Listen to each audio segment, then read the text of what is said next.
Bismillahirrahmanirrahim. Assalamualaikum warahmatullahi wabarakatuh. Waalaikumsalam warahmatullahi wabarakatuh. Hamdan wa syukran lillah, wassalatu wassalamu ala rasulillah Muhammad ibn Abdillah wa ala alihi wa ashabihi wa mawalah. Amma ba'dah. Allahumma innaka qad aqdarta ba'da khalqika ala sihri wa syar walakinnaka tafatta lidzalika bi'idni dzur fa'udzu bimastafatta bihi mimma aqtarta alaihi bihaqqi qaulika wa ma hum bidharina bihi min ahadin illa bi'idnillah. Alhamdulillah para sahabat, ikhwan fillah, kaum nahdiyin dan praktisi Jamiah Ruqyah Aswaja dimanapun berada. Sekarang alhamdulillah Al-Fakir silaturahmi kepada guru kita, masyayikh kita, dan sekaligus juga yang CRA ini taat kepada lembaga dakwah PBNU. Jadi kita sowan kepada beliau untuk minta nasihat, arahan, dan informasi-informasi terkait perkembangan LDPBNU sekarang dan program-program, dan mudah-mudahan silaturahmi kita di sini sebagaimana Nabi sampaikan, ayub satuallahu fi rizki wa yang sa'afi asarih, dan bermanfaat sehingga kita semakin semangat lagi, semakin militan, semakin bermanfaat walaupun di masa pandemik dan akhir zaman ini. Semoga Allah Subhanahu wa taala juga melimpahkan kesehatan kepada beliau, kesehatan, kekuatan, dan wa yafaduna wa iyyahu minal asqam wa minal amrad wa minal kuruna wa min jamil fitan ma dhahara minha batan. Dan kami mohon kepada beliau, Ketua LDPBNU, panjenenganipun Kiai Haji Agus Salim fa'alaihi falyatafaddal mashkuran. Assalamualaikum warahmatullahi wabarakatuh.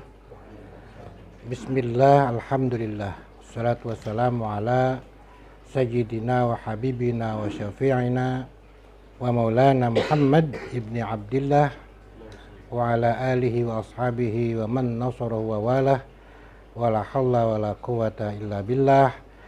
Amma ba'da. Hadratil muhtaramin, para kiai, para praktisi Jamiah Ruqyah Aswaja An-Nahdiyah, wabil khusus sahibul fadil Kiai Allama Al-Laudi As-Siddiqi, yang alhamdulillah pada kesempatan ini beliau bisa berkunjung ke tempat kami di Cikarang, Kabupaten Bekasi. Kita doakan mudah-mudahan ya beliau selalu diberikan kesehatan oleh Allah Subhanahu wa taala dan selalu teguh dalam memperjuangkan dakwah Aswaja An-Nahdiyah, terutama di era pandemi yang masih belum usai ini. Ya mudah-mudahan segera usai lah. Di samping kita tetap harus mentaati protokol kesehatan, juga kita nggak lupa juga harus mempertahankan imunitas tubuh kita, berpikir positif, makan yang enak, olahraga, dan di samping itu kita harus banyak-banyak berzikir kepada Allah Subhanahu wa taala, yang merupakan satu anjuran Allah yang sudah diwajibkan dalam Al-Quran, ya ayyuhalladzina amanu dzkurullaha dzikran katsira. Dan itu adalah merupakan satu imunitas batin yang tidak kalah pentingnya, bahwa strategi dakwah Aswaja An-Nahdiyah itu dari fase ke fase, baik fase pra kemerdekaan, fase kemerdekaan, kemudian fase Orde Lama, Orde Baru, masuk kepada fase reformasi, dan sampai sekarang alhamdulillah Aswaja An-Nahdiyah selalu eksis. Dakwah Aswaja An-Nahdiyah selalu eksis. Kenapa? Karena yang pertama, kita selalu mengutamakan uswatun hasanah, bahwa dakwahnya kita itu selalu mengutamakan aspek uswah, kebaikan, perilaku, Jadi ada istilah lisanul hal afdalun min lisanil maqal.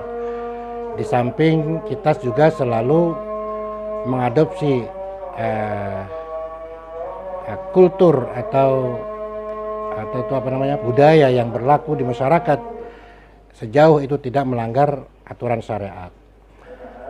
Kemudian dari segi keamanan dan ketertiban, bahwa di situ ada yang namanya konsensus kolektif, qat'iyah wa toniyah, yang sudah dibangun oleh founding fathers kita, dari para ulama, para masyayikh kita dalam memperjuangkan kemerdekaan demi terciptanya suatu kerukunan antar bangsa, keamanan dan segala macam.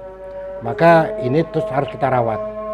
Nah, kalau kita bicara mengenai dakwah Aswaja An-Nahdiyah, ini kita tentunya harus mempunyai strategi-strategi.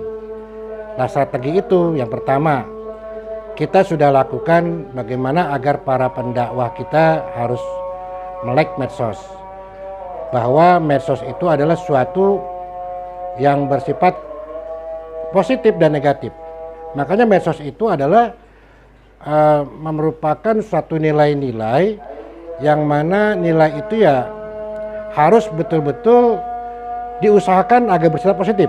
Nah, makanya kita anjurkan kepada para dai agar menguatkan atau mengisi konten-konten medsos dengan konten ahli sunnah wal jamaah An-Nahdiyah yang dalam pola beragama tentunya bersifat tawassut, moderat, tasamuh, toleransi, tawazun, ada keseimbangan dan an-adal, tegak lurus. Nah, inilah salah satu strategi. Kemudian mengenai yang sangat penting, dan ini adalah merupakan strategi dakwah kita, yakni ada pengobatan, jenis pengobatan ataupun apa namanya itu yang tergabung dalam Jam'iyah Ruqyah Aswaja An-Nahdiyah yang disingkat dengan JRA. Alhamdulillah sekarang ini sudah eksis, sudah banyak mewarnai di masyarakat, bahwa dengan kita menjalani atau kita mengamalkan daripada ajaran Rasulullah SAW, baik itu pengobatan ataukah orang-orang yang memang perlu ada kena sihir atau santet, itu semua alhamdulillah ada di Jam'iyah Ruqyah Aswaja An-Nahdiyah. Masalahnya apa? Banyak sekali sekarang ini kita semua bimbang, kita semua bingung. Ketika Allah uji dengan penyakit, kalau kita memang nggak ada daya upaya, nggak dana misalnya untuk berobat ke dokter, ya kadang-kadang nggak usah bingung lagi. Tinggal ada cari di kabupaten kota atau di provinsi, tanya JRA. Di situ insya Allah banyak praktisi-praktisi yang sudah siap untuk membantu atau menolong, wabil khusus ya kaum Nahdiyin, wabil khusus ya. Tapi ya nggak menutup kemungkinan orang umum pun tidak dilarang, silakan saja. Jadi upaya-upaya kita dalam lembaga dakwah pengurus besar ulama, bahwa kita adalah sebagai ruh ya, sebagai ruhnya Nahdlatul Ulama. Kalau katakanlah pengurus besar Nahdlatul Ulama kita katakan sebagai jasad, maka dakwah itu adalah sebagai ruh. Lah bagaimana jadinya ruh tanpa jasad, atau dibalik, jasad tanpa ruh, apa jadinya? Jadi harus sempurna, ya ada ruh, ada jasad. Jadi kalau kita memang betul-betul ingin berbakti, berjuang Nahdlatul Ulama, maka harus dalam dua sisi itu harus ada. Seperti yang bagaimana sejarah berdirinya Nahdlatul Ulama, ya adalah intinya adalah dakwah. Karena dakwah itu adalah merupakan tugas mulia, tugas suci para nabi dan rasul. Jadi dakwah itu adalah tugas mulia yang diemban oleh para nabi dan rasul. Kemudian dilanjutkan oleh para sahabat, dilanjutkan para ulama, dan kini sekarang ini dilanjutkan oleh para ulama Nahdlatul Ulama. Maka dari itu tetap semangat kita berdakwah, Jangan sampai nanti ada istilahnya patah semangat, nggak usah, silakan saja. Bab yang namanya kita berjuang tidak ada batasan.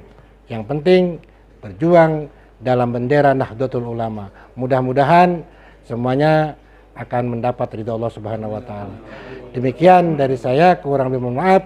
Syukran billahi wan najah. Wassalamualaikum warahmatullahi wabarakatuh.